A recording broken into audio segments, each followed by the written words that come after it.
Muy buenas tardes, bienvenidos a Una Mirada al Día.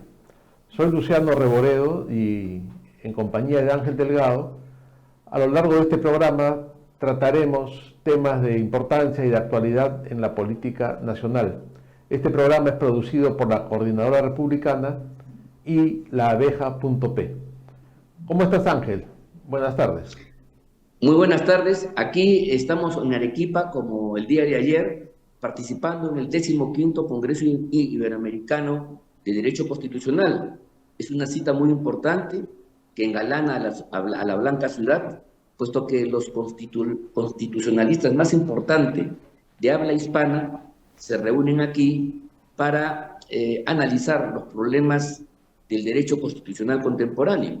Como te dije el día de ayer, el lema o el objetivo de este 15º Congreso es analizar las razones y las causas por qué la democracia está en una situación de peligro, ¿no? Y este es un poco el tenor que hemos, ya el día de ayer, que fueron las primeras jornadas, van a completarse con otras el día de hoy. El evento termina el día sábado al mediodía y creo yo que es un éxito porque el mundo académico intenta sintonizar con la realidad política de nuestros países.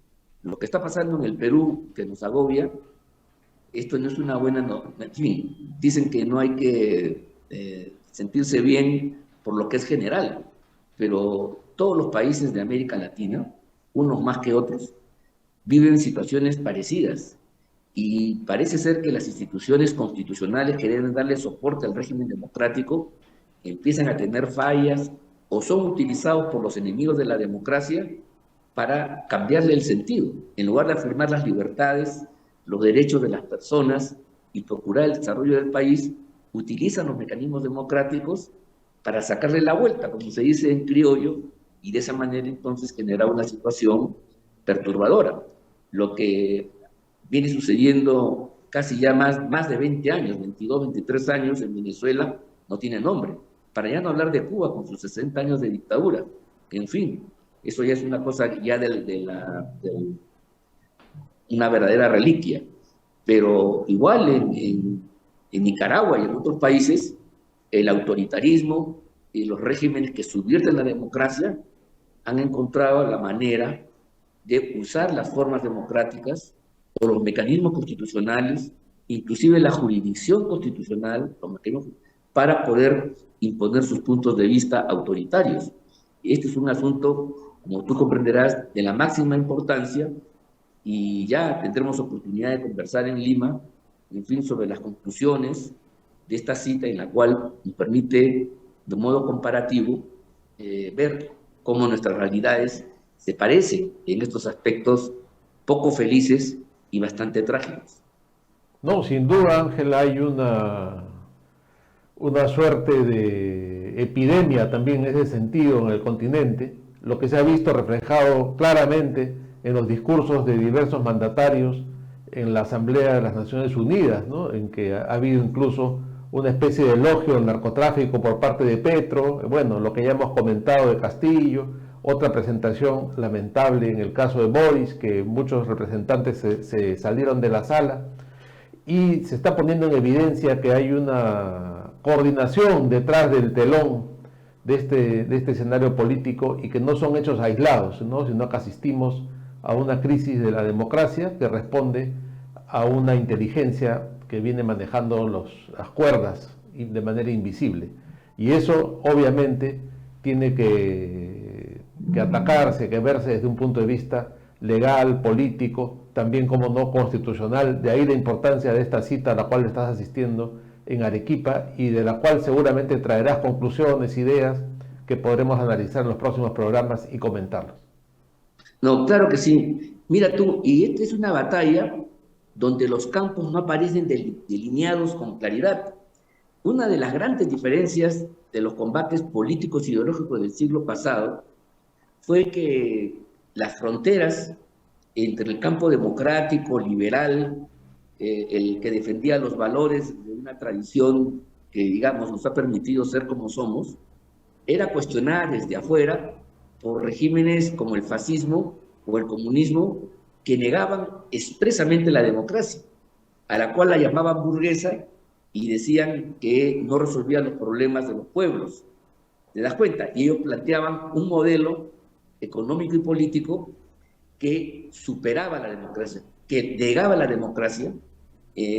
Por ejemplo, es la democracia corporativa de Benito Mussolini, y es la llamada, o democracia funcional, también como se le llamó, y la democracia proletaria, ¿no? Contra la democracia burguesa. Claro. El día de hoy, mira tú, los campos no están delineados. Y entonces tú tienes que, por ejemplo, en organismos internacionales, a los cuales no se les podría acusar pues de ser proclives al comunismo ni nada, se lanzan ideas que justamente el contrabando ideológico y la falta de claridad hace que se vuelvan legítimas. Y estas ideas que, por ejemplo, Naciones Unidas a través de sus programas ecológicos y sociales realizan, son aquellos que le permiten a las fuerzas neocomunistas postmarxistas, ¿no?, ocupar espacios, tener una legitimidad que no tenían antes. Ya no necesitan recurrir a las armas ni a las insurrecciones, porque a través de estos corredores que se arman como túneles, que perforan el sistema democrático, van ganando posiciones incluso dentro de los estados. No se llaman comunistas ni nada por el estilo, pero están quebrando los fundamentos de nuestro orden, del orden político democrático, de nuestra civilización. Nos quieren cambiar inclusive la idea de ser nación y los valores que nos han forjado como somos hasta el día de hoy. Entonces, ellos llaman que esta es una lucha por una nueva civilización, que tienen un nuevo proyecto civilizatorio. Mira tú las cosas que dicen, que repito, ya no hablan de dictadura del proletariado, de lucha armada, de comunismo, pero las perspectivas te conducen a lo mismo. Y ahí están las plasmaciones como el régimen venezolano, el régimen boliviano y otros más, Nicaragua, como Ortega, por cierto, que si bien han llegado por las vías democráticas y utilizan un lenguaje democrático, su comportamiento se asemeja mucho a las dictaduras de entonces, que hablaban con claridad y ponían las cosas en blanco y negro sobre el tapete político. Esa es la gran diferencia de nuestro tiempo y nos obliga a los demócratas a ser mucho más acuciosos, mucho más perspicaces y más inteligentes para poder ganar esta batalla por la civilización. Sí, claro. Yo constantemente estoy citando y recordando un libro que está un poco olvidado, pero que tú sin duda recordarás, Ángel, que es el de Jean-François Revel, Cómo terminan las democracias, que en los años 80 Revel tuvo una gran vigencia, este liberal clásico francés, que incluso visitó Lima a un evento que organizó Vargas Llosa o de Soto en esos años, y en este libro él sostiene que la principal debilidad de la democracia liberal es que otorga derechos que son usados por quienes quieren destruirla, ¿no? Y entonces él plantea este dilema, ¿no?, de cómo los enemigos de la democracia pueden utilizar los derechos que ésta les otorga en su favor para destruirla, ¿no? Y él plantea que esto puede ser el germen del fin o de la crisis mayor que podrían enfrentar las democracias occidentales. Y estamos viendo que 40 años después esto es lo que está sucediendo en este momento, y que en ese sentido fue un visionario rebelde, ¿no? Este hombre que está un poco olvidado hoy en día incluso por los liberales, pero es un libro que constantemente menciono en estos tiempos porque lo recuerdo claramente, que en esa época me impresionó lo que decía y que ahora cobra total vigencia. Estamos en ese momento en que los enemigos de la democracia usan los recursos que ésta les propone, los derechos que ella les da, y están trabajando perfectamente y sincronizadamente en todo el continente para destruirla. No, sin duda alguna, mira, esas son estrategias que nosotros no éramos conscientes y que han aparecido. Por ejemplo, uno de los focos donde está instalado este pensamiento, como tú recuerdas, es en el campo de los derechos fundamentales. Los derechos fundamentales son una gran conquista de las revoluciones liberales. El liberalismo tuvo digamos, la grandiosa idea de plantear que frente al Estado y a los proyectos colectivos de sociedad y de comunidad, había un ámbito de derechos propios que eran intangibles. Derechos naturales se llamaban en otro tiempo, pero que tienen que ver con la naturaleza propia del ser humano. El derecho a la vida, el derecho a la libertad, el derecho a la propiedad. Y como diría la Declaración de Independencia de Estados Unidos, el derecho a la felicidad. Estos derechos fundamentales, ¿no? Tienen tanta fuerza en un régimen liberal que las políticas del Estado, incluso aquellas que quieran revestirse de un bien público o de una utilidad general, no pueden trastocar. Son enormes barreras. Como diría un filósofo americano, Ronald Dworkin, son triunfos contra cualquier proyecto colectivo, incluso los positivos, porque reivindica el derecho de una persona, de un individuo, a ser disidente, a decir no estoy de acuerdo y abstenerme, ¿te das cuenta? Y no ser condenado por eso, como sucedía en otras épocas en la cual te mandaban a ti al cadalso por ser un disidente, por ser un contestatario y no estar conforme como vivía el resto de la sociedad. Entonces, estos derechos son muy importantes, pero si tú los expandes y los conviertes en absolutos y haces de los derechos una forma de querer ir a proyectos de emancipación humana, entonces lo que hace simplemente es desnaturalizarlos. Y entonces estos radicales empiezan a hablar ya en su expansión de derechos de la naturaleza, no solo de los animales, de las plantas. Digamos, eso es para defender su ecologismo. El ecologismo lo podemos defender desde un punto de vista democrático y de una filosofía moral que le dice al ser humano que tiene que ser responsable y entonces no puede destruir los bienes que le van a servir. Yo para poder hacer esto no necesito reconocer pues que el lápiz, la mesa o los animales tienen derechos y yo lo que hago es un diálogo con ellos, que es un poco, mira tú las cosas que te estoy diciendo para que los amigos que nos escuchan entiendan que esta expansión de derechos, que por ejemplo en el Tratado de Escazú le permite a cualquiera, al público, ¿no?, oponerse a cualquier proyecto de inversión, resulta nefasto para la comunidad.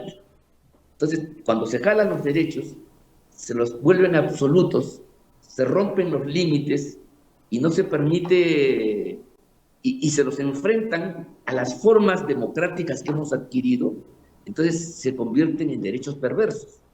¿Te das cuenta?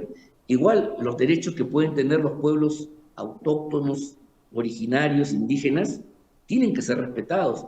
Hay que respetar su cultura. Pero se exacerba ese derecho y se lo convierte en derecho a la autodeterminación, que es el que le permite convertirse en nacionalidades. Y las nacionalidades buscan formas políticas estatales. Entonces lo que terminan es fragmentando las naciones que se han constituido, en el caso de nosotros, de nuestro continente, desde las independencias. Entonces quieren una reconfiguración, una vuelta al pasado, con repúblicas aymaras, araucanas, quechuas, no sé qué, que te va a recomponer el mapa. Y eso no se hace en nombre de la bondad, sino se hace para justamente quebrar, destruir y tener una fuerza de polarización que le permita a estas personas tener las ganancias correspondientes. Exactamente, ese es el tema de fondo, en realidad, y has tocado el tema de fondo que está detrás de todo este asunto y que es un tema ideológico que se disfraza pues, ¿no?, de búsqueda de derechos y de un falso establecimiento de nuevos derechos que a la larga lo que hacen es lo que tú has descrito perfectamente. Qué interesante que se pueda debatir en un foro académico todo esto y que estas conclusiones se difundan. Bueno, por nuestra parte haremos lo necesario para difundirlas acá en Lima a tu retorno. Otro tema que te quería plantear para nuestro análisis, Ángel, es que ya estamos en la recta final, ¿no?, absolutamente de las elecciones y al menos en el caso de Lima recién empieza a haber un cierto interés porque con tanto escándalo y tanto problema que ha habido a un nivel macropolítico, macroeconómico, con todos los problemas de corrupción y las denuncias que son permanentes, digamos que la gente ha estado con la mira en otro lado, no se ha fijado tanto en las elecciones que son importantísimas, muy trascendentes, ¿no? Sin embargo, Claro. recién a una semana de la elección aparece esta encuesta de Datum y se puede notar que ya la gente está un poco más interesada. La gente está empezando a ver lo que pasa con el debate que viene este domingo, empezando a ver qué pasa con las elecciones. Y ha habido, al menos según lo que dice Datum, se han movido un poco las cifras, ¿no? Rafael López Aliaga, Renovación Popular, ha subido un poco y Daniel Urresti de Podemos Perú ha bajado un poco, con lo cual se han juntado y ambos se despuntan. Ya Forsyth de Somos Perú queda lejos, 10 puntos por debajo, ¿no? De manera que estamos hablando de una carrera final prácticamente entre dos candidatos, pese a que aún queda un buen bloque de indecisos, ¿no? Vemos 17% que va a decidir al final y un 19% que va a decidirlo durante esta semana, ¿no? Lo cual es un bloque todavía considerable, ¿no? Están decididos el 56%, aunque como se sabe suelen seguir las tendencias. En la última semana no suele haber grandes cambios, pero esto es lo que hay, esto es lo que hay, ¿no? Acá está otro cuadro que refleja lo mismo. Ya este es un simulacro de votación y en este simulacro de votación que ha hecho Datum casa por casa, hay un empate técnico clarísimo, ¿no? 21.5 a 20 de Renovación Popular. Y está rezagado Somos Perú y los demás ya, bueno, bastante rezagados, ¿no? Con 6% Alianza para el Progreso, 6% Juntos por el Perú, que debe haber bajado más después del escándalo que ha protagonizado su candidato, el señor Gonzalo Alegría. Avanza País con 5%, el Frente de la Esperanza 3.8%, que es una candidata que de ella no se sabía nada hasta hace poco y sin embargo ha logrado subir un poquito. Los cuadros que han mostrado Luciano están demostrando que en el caso de Lima nada está dicho y que una semana puede ser un tiempo largo para que este cuadro cambie dramáticamente. Parecería ser que no va a haber sorpresas y que la elección por la municipalidad metropolitana, que es la más importante del país, se daría entre López Aliaga y el general Urresti, con ligera ventaja para Urresti, pero evidentemente dentro de los márgenes de error que todas las encuestas tienen. Parecería ser que no hay un candidato que pueda romper este esquema binario, porque Forsyth y Chejade están bastante lejos. Aquí en Arequipa, me contaban los amigos que converso, hay sí campaña electoral, pero no con la intensidad de otros tiempos, lo cual está revelando una situación general que creo yo que tiene que ver con el hecho de que las fuerzas democráticas no han confluido para hacer de estas elecciones un momento plebiscitario, o sea, tener la oportunidad de polarizar en torno a estas elecciones locales y regionales las políticas del gobierno. Y por otro lado, los oficialistas de todos los pelajes tampoco les interesa.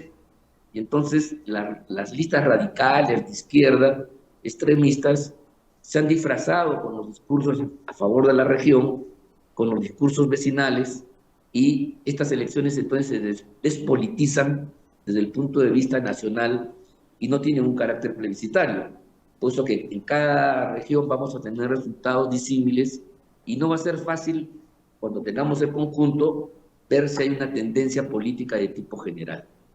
Creo que esto es más o menos lo que está pasando.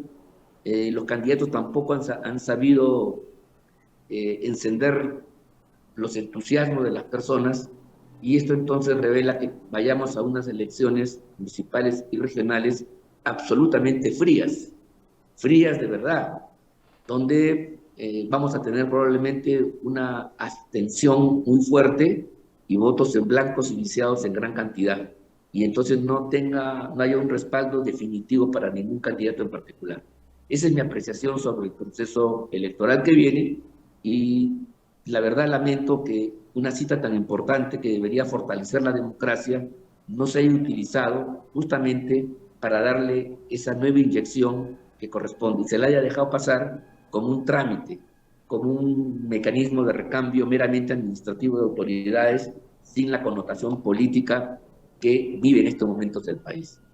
Sí, yo creo que ahí tienes toda la razón en el tema que no se le ha dado el carácter que debió tener plebiscitario, ¿no? De polarizar un poco la elección como una desaprobación al gobierno, pero ahí también las fuerzas del gobierno, las fuerzas oficialistas, se han preocupado de que eso no suceda, yo creo, ¿no? Porque no se le ha dado el peso a la elección, no ha habido un debate político de fondo que pudo haber, incluso no han tenido candidatos muy importantes ni los han respaldado políticamente, lo que nos lleva a esta posición en que en el caso de Lima concreto que estamos comentando, tú has hablado un poco del ambiente en Arequipa que es similar, podemos comprobar que estamos ante un proceso de los más fríos de los últimos años que yo pueda recordar y tenemos esta final con estos dos candidatos que están en pantalla, ¿no? Que de alguna manera podría llevar en esta última semana, no sé si dé el tiempo, a una posición sí plebiscitaria, ¿no? Si es que López Aliaga asume una posición más política de oposición, y lo cierto es que hasta el momento Urresti no se ha pronunciado en ningún momento sobre el gobierno, ¿no? Y sí hay algunas pullas que ha soltado López Aliaga, como por ejemplo ha recordado que Urresti asistió a la casa de Zarratea. Ayer o anteayer está tratando de ir por ese lado, veremos si le da el tiempo. Lo que sí coincido contigo es que para el caso de Forsyth y de los demás candidatos, ya el tiempo que queda es muy corto para que logren superar una distancia de 10 o de 11 puntos de diferencia con los dos primeros, de manera que pareciera que ya tenemos una proyección bastante clara de lo que sería la tendencia de aquí hasta el domingo. Bastante clara porque 10 puntos de diferencia y un empate de un punto entre los dos primeros permiten hacer una apreciación de ese tipo, yo creo, ¿no? Que no va a haber mucha sorpresa en una semana prácticamente que queda de proceso electoral. Sí, sin duda alguna. Es cierto, en el caso aquí de Forsyth, mira, el hecho de que Urresti no quiera hablar del gobierno es despolitizar la elección, no se convierta en una confrontación de alcance nacional, pero bueno, imputarle cuestiones oficialistas sí, pero hay listas más oficialistas como la del propio Forsyth. No te olvides que su papá fue un agente de gobierno en el campo de las relaciones internacionales como embajador de la OEA, Así es. que coordina con Juan, el embajador en Naciones Unidas. Y tienes además dos candidatos, el señor de Juntos por el Perú, que es el partido de Verónica Mendoza, que ahora recluta personas que tienen problemas de abuso sexual, incluso dentro de la familia. Comunistas, a dónde llegan las cosas. Y el otro es el partido oficialista, pues, de Juntos por el Perú, del señor Castro, que también aparece al final de la tabla, ¿no? Entonces hay 4 listas oficialistas, habría, ¿no? Pero todas ellas disfrazadas convenientemente. Así es, a eso han jugado aparentemente. Muy bien, Ángel, nos despedimos, será hasta el día lunes. Te dejamos tranquilo a disfrutar de Arequipa y de este importante evento en el que estás participando. Muy bien, muy agradecido, Luciano. Buenas tardes a todos ustedes, amigos, y nos vemos la próxima semana con su programa Una Mirada al Día. Muy bien, muchas gracias. Buenas tardes.